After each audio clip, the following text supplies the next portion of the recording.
share screen ya.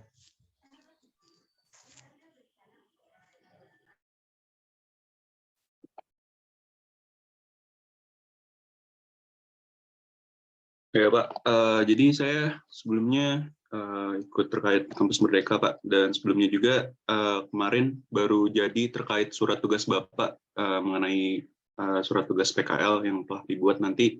Mungkin setelah ini saya bakal kirim untuk suratnya Pak. Dan untuk laporan akhir ini nanti dikirimkan ya itunya surat tugasnya. Ya siap Pak, nanti saya kirimkan. Nah, untuk laporan akhir ini sebenarnya udah saya submit juga Pak di Kampus Merdekanya. Yang sebelumnya meminta persetujuan dari Bapak juga untuk meminta tanda tangan sebelumnya melalui WA ya Pak. Terus ini saya enaknya gimana Pak untuk menjelaskan terkait laporan akhirnya Pak? Coba lihat judulnya dulu. Judulnya saya melihat dari judulnya. Judulnya ini magang dan studi independen bersertifikat. Jadi kalau disingkat MSIB ya di program MBKM-nya. Pengelolaan sarana, prasarana, instalasi dan peralatan pertambangan di PT Braukul. Ya, betul. Ini Braukul ini di mana tempatnya? Di Kalimantan Timur, Pak. Di Berau. Oke, di Kaltim berapa lama di sana waktu itu ikut program ini? Untuk programnya itu 5 bulan, tapi saya offline-nya di sana tuh 2 bulan. 2 bulan online, 3 bulan offline Pak di site gitu. Jadi offline-nya 3 bulan ya? Kalau 3 iya bulan Pak, ya? betul Pak. Betul. 3 bulan. Ini PT Beraukulnya ini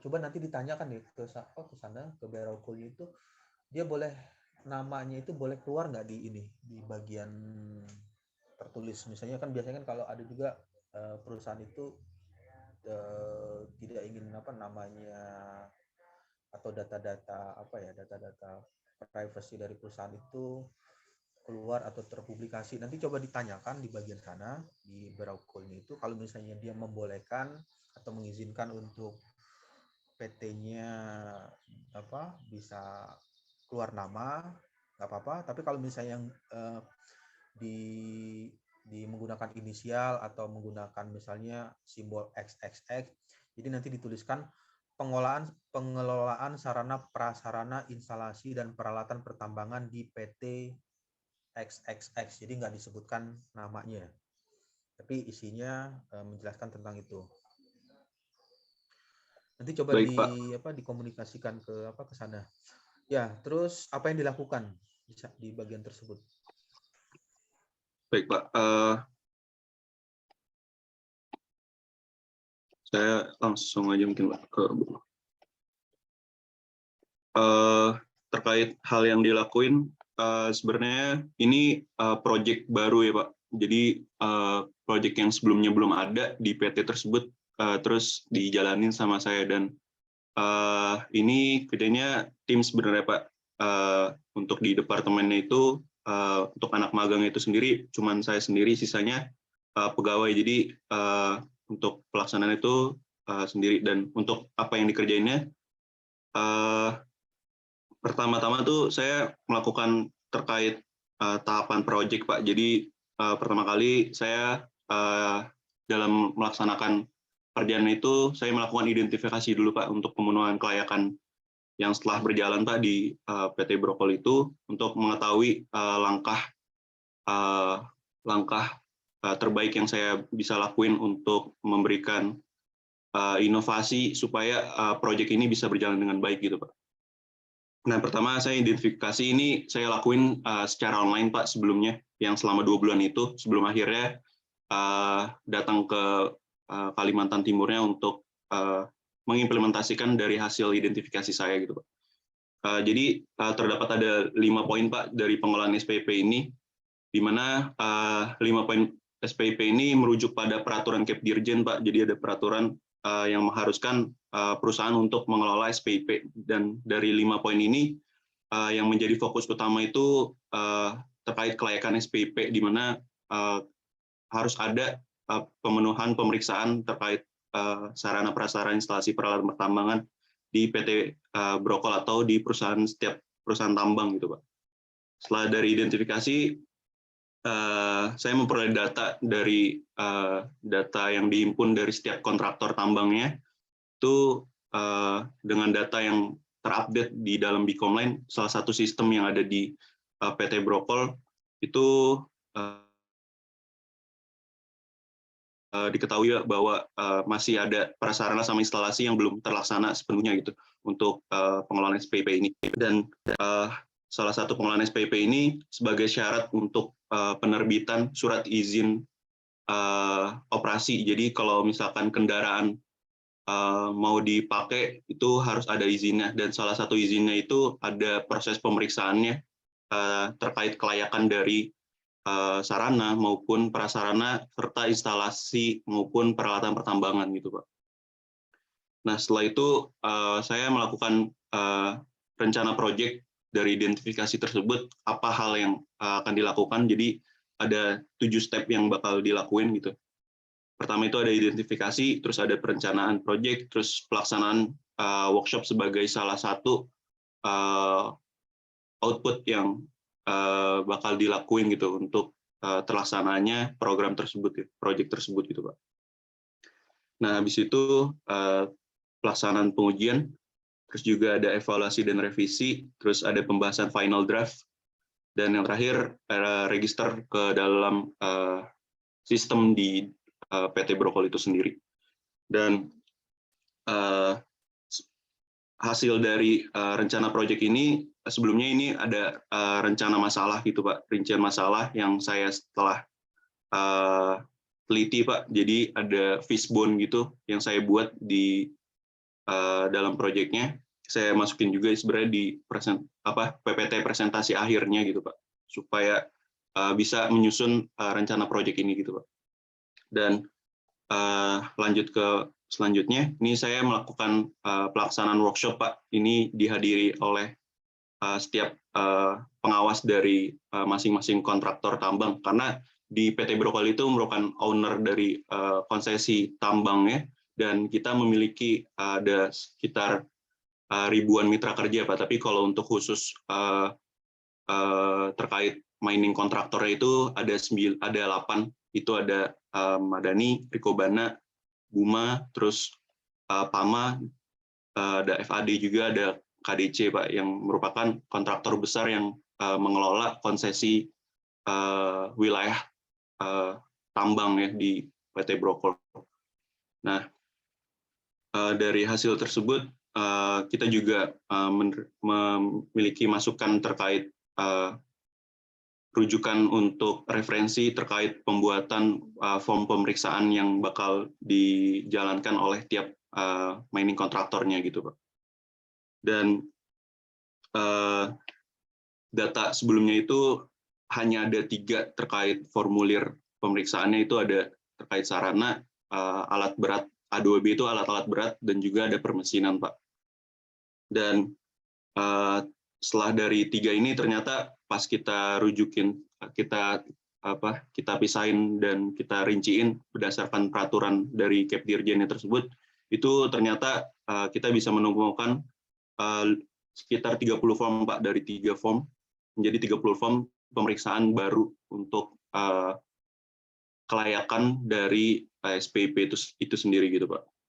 Dengan terbagi menjadi 13 kelompok kategori untuk mempermudah dalam proses pemeriksaannya. Jadi di sini ada pemeriksaan bangunan kantor, terus juga ada kayak kompresor, hose, dan lain sebagainya, kebutuhan operasional di setiap kontraktor tambang yang harus dipenuhi supaya dikatakan layak. Jadi intinya semua form ini untuk keselamatan dan kelancaran dalam bekerja gitu. Jadi jangan sampai ini menjadi temuan dari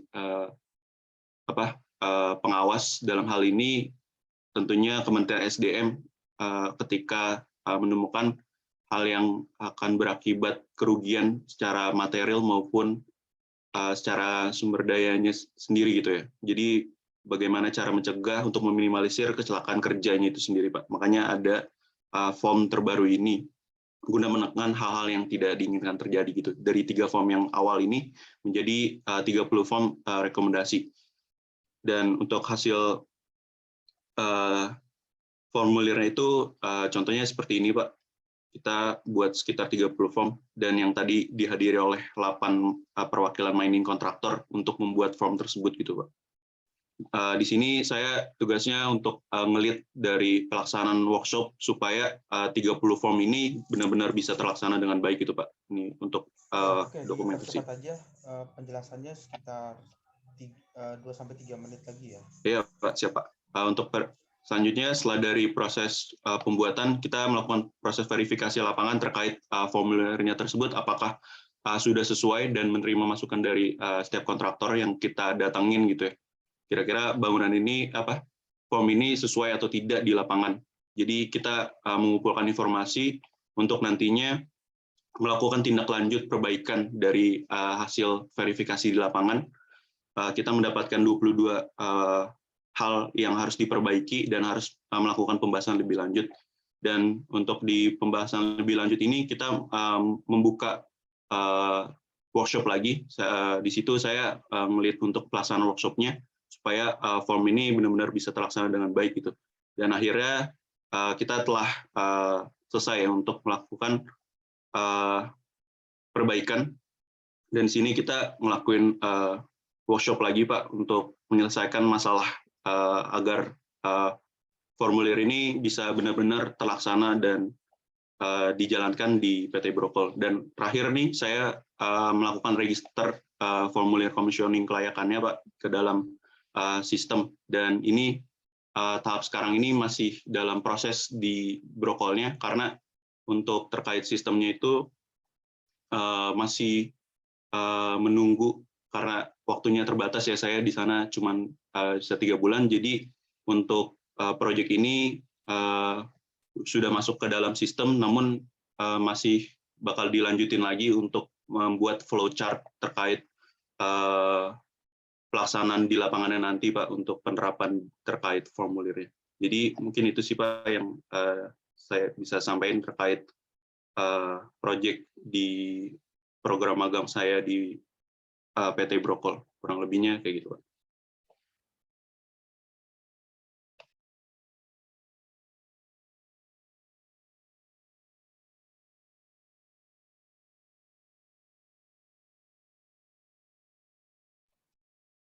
Kira-kira gimana, Pak? Ya, untuk conclusion-nya apa kesimpulannya dari hasil kegiatan ini? Oke, Pak. Untuk kesimpulannya itu, dari hasil proyek saya itu terdapat bisa mendapatkan 20 formulir baru yang tadinya sebelumnya cuma ada 3 ya terkait pemeriksaannya. Sekarang sudah ada 28 formulir, yang mana dampak positifnya yang timbul dari pengolahan SPIP ini, yang pertama itu penerapan sistem pemeliharaan atau pemeriksaan SPIP ini oleh semua kontraktor di area operasional PT Brokol, terus pengamanan instalasi dapat terlaksana gitu, Pak. Jadi penerimaan SKO atau izin operasinya itu bisa terlaksana untuk SPIP-nya. Terus bidang tenaga dan pengawas teknis kategori SPIP ini dapat kita data gitu ya di working permit, jadi ada sistem di PT Brokol untuk working permit-nya, terus juga ada kita bisa tahu PIC pengolahan SPP ini sesuai dengan kompetensi yang ada gitu, Pak. Jadi mining kontraktor itu masing-masing mining kontraktor memiliki PIC-nya masing-masing untuk mengawasi bahwa SPP ini telah terlaksana dan jangan sampai ini menjadi temuan dari SDM karena tidak terlaksana dengan baik gitu. Terus yang kelima, tersedianya dokumen kerja SOP standar form pengolahan SPP yang dibuat dan terregister di BGIMS atau Brokol Green Mining System sebagai dasar pengolahan SPP di PT Brokol. Terus juga semua kategori SPP ini dilakukan kajian teknis dan terdaftar di MPRP yang disetujui oleh KTT atau WKTT. KTT ini Kepala Teknik Tambang, Pak, sebagai owner di lapangan di PT Brokol, dan bersama wakil lah gitu, Pak. Dan untuk sarannya ini syarat ke depannya ini perlu adanya nantinya ada tim khusus yang anggotanya terdiri dari tenaga dan pengawas teknis yang berkompeten guna mempercepat terlaksananya program pengelolaan SPIP di area operasional PT Brokol. Dan yang kedua ini perlu adanya evaluasi lanjutan terkait formulir pemeriksaan SPIP apabila nantinya formulir tersebut telah dijalankan di PT Brokol. Dan terakhir, rencananya kita bakal update ke digitalisasi ya Pak untuk pengelolaan SPIP ini, jadi nggak pakai kertas lagi tapi udah pakai digital untuk pengajuan proses komisioning SPIP sebagai syarat penerbitan dari SKO atau standar keselamatan operasi, surat keterangan operasi, sehingga nantinya proses akan lebih mudah dan cepat. Mungkin itu Pak yang bisa saya sampaikan Pak terkait kesimpulan dan saran. Ya, berarti udah sampai bab berapa? Bab terakhir ya, bab 4 ya, ada kesimpulan dan saran.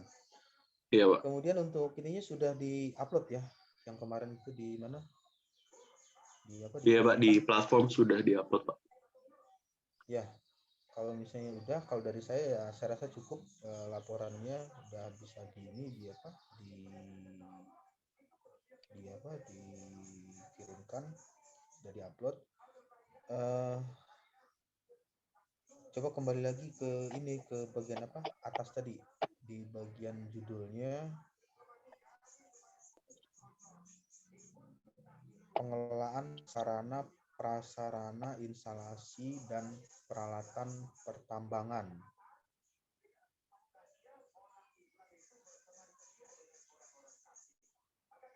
Sarana prasarana instalasi dan peralatan pertambangan di PT Brokol. Ya, terus di scroll ke bawah. Ya, terus di scroll lagi ke bawah. Itunya apa? Yang pembimbing lapangannya siapa tadi namanya? Ini Pak, Budiansyah sebagai Superintendent Pak. Superintendent Permit and Commissioning Section PT Brokol ya. Ya. Terus ke bawah lagi.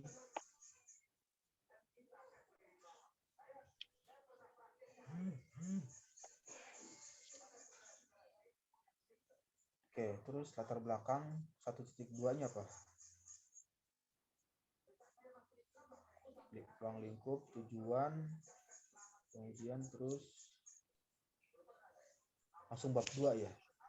Iya Pak, jadi template-nya itu udah disediain dari kampus Merdekanya Pak. Jadi kita sudah ada dari sana ya? Iya Pak. Untuk form 1.1, 1.2, 1.3 ya. Betul Pak. Jadi kita menyesuaikan dari template yang ada Pak. Ya, sudah, kalau misalnya sudah ada, mengacu ke sana, ke apa template yang dari MSIB, MBKM, yang Merdeka Belajar Kampus Merdeka. Kalau dari saya cukup untuk itunya, laporannya. Kemudian ada lagi yang mau disampaikan? Berarti ini saya bisa sekaligus untuk konversi terkait PKL Pak ya? Atau gimana? Ya, untuk melakukan konversinya itu coba menghubungi ke Kaprodi Pak Okta untuk terkait pengkonversian ini, pengkonversian laporan akhir. Oke, siap Pak. Dan sebenarnya untuk nilai dari MSIB ini saya juga sebenarnya udah diupload dari mentor saya Pak, yang tadi Pak Budiansyah. Itu di platform Kampus Merdekanya Pak, dan yang bisa akses untuk melihat nilai tersebut hanya dosen pembimbing Pak. Mungkin kalau Bapak mau melihat terkait nilai saya, bisa dicek di platform Kampus Merdekanya Pak. Oke, untuk platformnya bisa dikirimkan ke saya nggak URL-nya? Boleh Pak, nanti saya kirimkan Pak. URL ini ya, URL itunya, platformnya. Ya, masih ada lagi? Saya kirimkan melalui WA ya Pak? Ya, di WA. Ya, sekaligus sama surat tugasnya nanti saya kirimkan Pak. Ya, Mungkin itu aja sih Pak yang bisa saya sampaikan Pak terkait laporan. Iya, kemudian satu lagi, kirimkan ini juga apa namanya, laporan software Iya Pak. yang di share screen ini. Baik, siap. Dikirimkan. Ya, kalau tidak ada bisa ditutup, lalu dilanjutkan dengan yang lain, maksudnya presentasi yang lainnya. Oke.